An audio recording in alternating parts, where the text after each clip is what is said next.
Me dice Rodrigo Almeraya, me preguntan mucho por este personaje. Me dice, el video sobre toxinas es una delicia. Quisiera preguntarle si conoce el trabajo de Diego Ruzzarín. Yo pensaba que era italiano.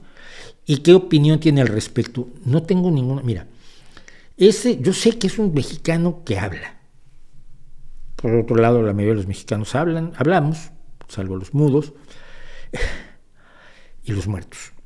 Y los que tienen que callar, es otra cosa. Pero un día no sé por qué alguien lo invocó en una charla que teníamos en Twitter y el tipo entró y dije algo que le molestó y me bloqueó. Muy bien, mira, me da exactamente igual.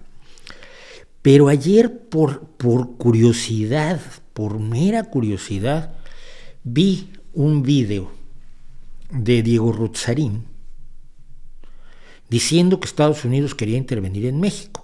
No es cierto. Un diputado sugirió que México y que el ejército de Estados Unidos trabajara conjuntamente con México para perseguir al narcotráfico, considerando que México ha sido absolutamente incapaz de frenar el narcotráfico, ni con la guerra idiota de Calderón, ni con el hacerse tonto de Peña Nieto, ni con el hacerse más tonto de López Obrador. Y lo que él propuso, y cuando vino el escándalo, ¡ay, Estados Unidos quiere intervenir en México!, el tipo repitió, y está en los tweets, y está en las declaraciones, en las televisiones estadounidenses, no estoy proponiendo una intervención unilateral, estoy proponiendo un trabajo conjunto de las Fuerzas Armadas de ambos países. Esto cualquier persona informada lo sabe, que el observador no lo sepa o le da igual, ya lo entiendo, pero que una persona que se supone que es un comunicador no lo sepa, o lo sepa y lo oculte diciendo que es que Estados Unidos quiere intervenir en México, mexicanos, el grito de guerra, el acero aprestad y el bridón. Es demagogia, no es demagogia pura, es demagogia de la más barata, que luego se multiplica cuando él dice que, la guerra de Irak fue un horror, pero la guerra de Irak no fue la persecución de ISIS o el Daesh. Y de pronto dice que en la persecución del Daesh murieron millones de personas y que Estados Unidos ha intervenido en todos los países durante siglos y siglos. Y yo decía, ¿con quién que está hablando este tipo? ¿De dónde saca su información?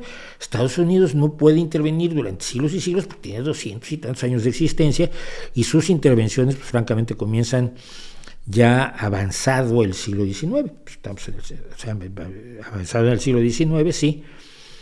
Entonces, una de sus intervenciones más importantes es apoyar a Benito Juárez, por eso después de haberse quedado con la mitad del país. Pero una de sus intervenciones, su primera gran intervención es precisamente la guerra de 1847 y 1848 contra México.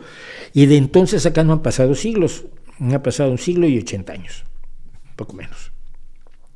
Entonces, intervenciones de siglos donde murieron millones de personas persiguiendo a ISIS, y tú dices, no, a ver, hay dos posibilidades: no sabe de lo que está hablando y sin embargo habla, lo cual es peligroso, es mal aconsejable, es poco aconsejable, o sabe perfectamente que está mintiendo, pero quiere enardecer a la gente o quedar bien con López Obrador. Cualquiera de las dos opciones es gravísima para un comunicador. Hombre, cualquiera se puede equivocar, yo para demostrarlo me equivoco con relativa frecuencia, pero cuando uno mete la pata dice, oye, pues metí la pata, ¿no? Y ya. Cuando no me acuerdo de nombres y luego cuando hago la edición de esto aparece el nombre encima de mi boca, fulano de tal, que se me había olvidado cómo se llamaba. O corrijo datos que de pronto, cuando ustedes me hacen preguntas y yo respondo, no tengo todos los datos a la mano, entonces me acuerdo, y a veces con bastante frecuencia me acuerdo mal de las cosas. Entonces, eso es lo que sé de este personaje. Me parece muy grave lo que vi, pero lo que vi dura 4 minutos. Igual por lo demás es maravilloso y estupendo, pero pues ya no quiere saber de mí, yo tampoco quiero saber de él, y estamos muy bien.